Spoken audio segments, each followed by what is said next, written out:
Hey guys, captainjjb84. Um, since I've just been so out of date with my movie reviews, I figure I'm gonna give this will be a fairly long video of several mini reviews, I guess you could say, or movies that I forgot to review or reviewed but never put them up. Because I've seen a few movies since the Ides of March. In fact, I saw one movie before the Ides of March. Um, One movie I saw before the Ides of March was Real Steel. I saw it the day it came out. That is a that is an awesome. That to me, that is what a Hollywood movie should be. Just enough characterization, enough of a plot to care for these people, and just have it all be awesome. Essentially, the story is Hugh Jackman learns that he has a son, and he's a bit of a scoundrel. He's essentially trying to make a job with these robots that can box. And he used to be a boxer. Now, to me, that's where I think the movie actually should have been, what the movie should have been. Just a movie of showing how sort of boxing got taken over by the robots. The only problem I really have with it is that the robots themselves could have been better. I mean, they're pretty much like just objective based things. You give them a thing to do and they'll do it. Or in the case of Adam, who is the main robot, he's got a shadow mode, which means he just follows whatever's happening in front of him by well, depending who it is. Like for instance, it could be Jackman. It could be Jackman or his son. But yeah, it's a good father-son story, I think. Hugh Jackman ain't bad in it, I thought. I can't really see us getting many Oscar nominations. Who knows, the visual effects weren't bad. But it would have been cool to see the robots maybe have like an AI or something, because really they're just sort of, they're entirely programmed. You just say do this and they'll do it. They don't have a voice or anything. And there's one bit where I think the writers did want to make that happen. I mean, there's one bit where it's just Adam sort of looking in a mirror at himself. Just where they left him off. That would have been cool, but it's good for what it's worth. I mean, it's fun, it's awesome, it's Hugh Jackman. I give that a 7. Alright, next movie, The Big Year. My. I did not want to see this movie. A friend of mine, he's a big fan of Steve Martin, and he said, oh, let's go see this. And I will admit, I didn't really like it. Like, I'm not much into bird watching, that's one thing, and I don't even know if The Big Year actually exists. It probably does. Essentially what it is that Owen Wilson, who is an asshole in this movie. That's the thing I like about this movie. It has great characters. Like, the characters, you care for them. They're very dimensional. Especially Jack Black, Steve Martin, and Owen Wilson, and Jack Black's father character. I think Steve Martin's probably has the best character in the movie. You know, he's old. He's like in his 60s maybe. He's going to be a grandfather soon. And he feels lonely when he's doing this all by himself. Owen Wilson, on the other hand, is an asshole. You know, his wife wants to have children. He has to have she has to take a special medical test before she can have children naturally. And yeah, but he's not there for her. Jack Black is actually interesting as well. You know, he's living with his parents. I love father-son movies, and the father character of Jack Black, he's actually not bad. There's one bit where they're just where they're where where they're just sort of walking in the forest looking for an owl, and to me that was just enough to actually save the movie. Yeah, the characters I thought were good. Very realistic, and it was funny at times. But I just wouldn't recommend seeing it, but I will be nice. I will give it a 6.5, based on the characters alone. Alright, next movie we got here is Puss in Boots. God damn it, DreamWorks, what are you doing? You keep doing it, because you are getting better and better with each movie. Wow. 2 good DreamWorks films in the same year. Wow. Seriously, though, this movie was actually good. Pretty good, I thought. It's not as good as Kung Fu Panda 2. To me, that's one of the best DreamWorks films ever made, Kung Fu Panda 2. But this movie was something. It was interesting. Like, it's almost based in its own sort of world, apart from the Shrek world, which, maybe that's what the writers had in mind. I don't know. But I think it's good, and the characters were also good. You know, Puss in Boots, he's likable. He's voiced by Antonio friggin' Banderas. Salma Hayek, who voices Kitty Softpaws. I don't have a problem with Salma Hayek, but I'm surprised they didn't just get Penelope Cruz to do it. Maybe they wanted two actors who were around the same age. And Zach Galifianakis as Humpty Alexander Dumpty. I love that. And there's only, I thought, in the trailer he makes an egg pun, I thought, or an egg joke, I thought, oh god, it's gonna be full of them. He makes about 2 in the movie. Yeah, Humpty himself, Puss is actually making most of them. And Kitty Softpaws and Puss in Boots, they got their cute little romance-ish, kind of-ish thing. I wouldn't mind watching a sequel to this. I thought it was good. That just opened.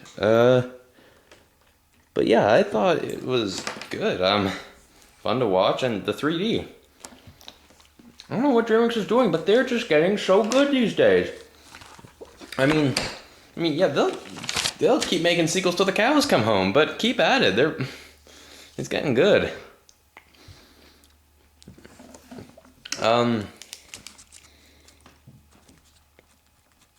on one second.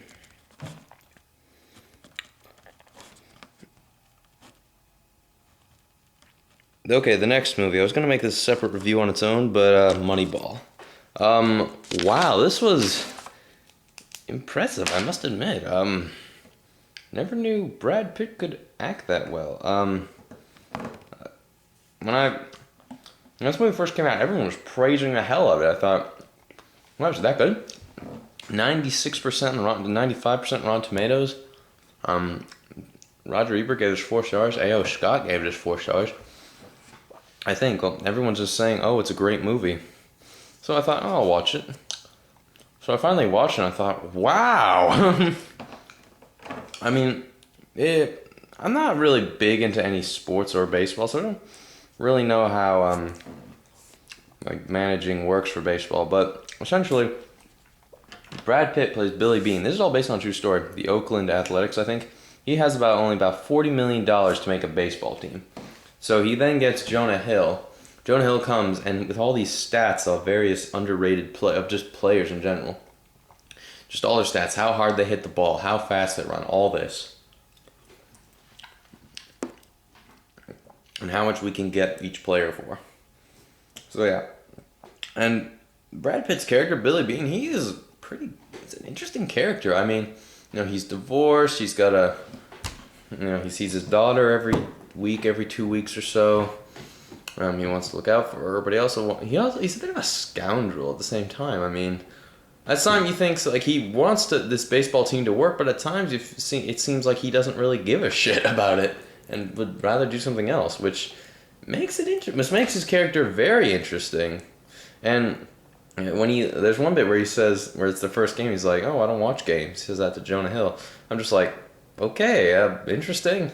That could be seen as a flaw, but I see it as interesting. Just the way the character works. I mean, he puts all his time into this, really, and then just was like, whatever. But yeah, that I found interesting. I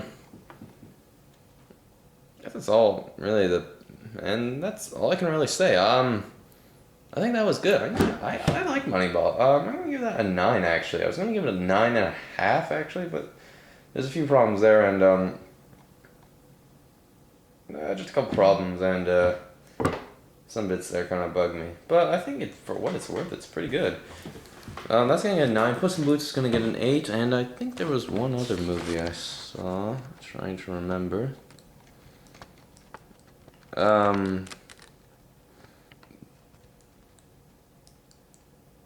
Oh, that was it, I guess. I guess I'll just fill in movie reviews I forgot to do this year. Cowboys and Aliens. Yeah, that was cool. Daniel Craig, Harrison Ford, and Olivia Wilde. Oh man, Olivia Wilde. But that movie was pretty cool on its own level. I mean, yeah, it was goofy, but hell, it's fun.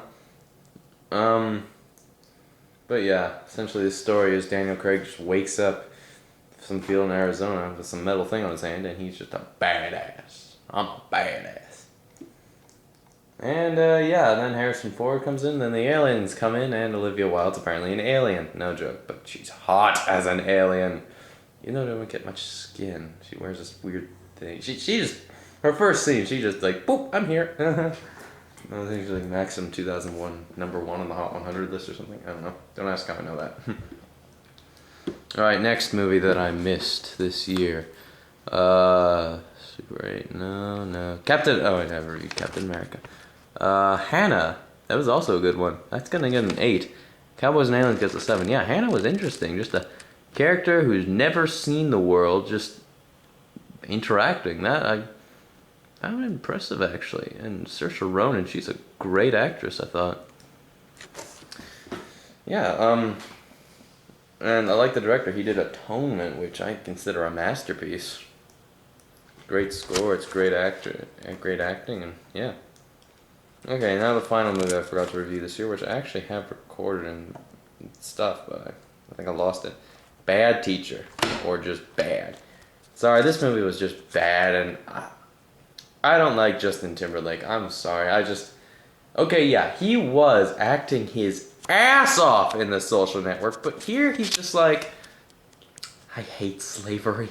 There's one line where he says, like, I hate slavery. I'm just like, you live in the 21st fucking century.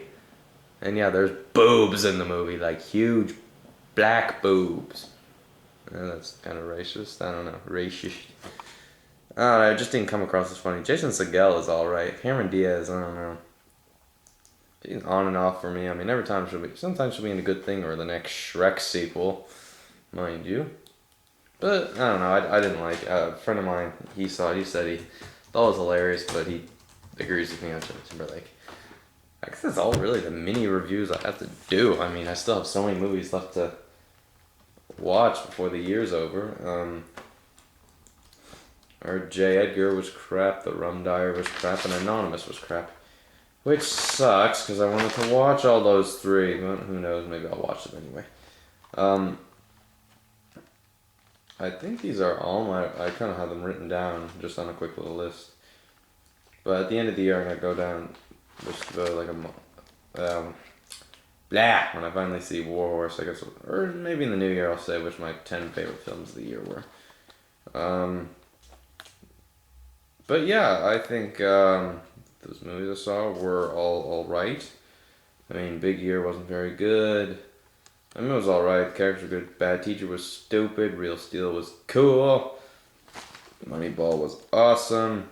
And Cowboys and Aliens was cool. And other ones, Puss in Boots. Yeah. Oh well, that's all I have to say. Bye.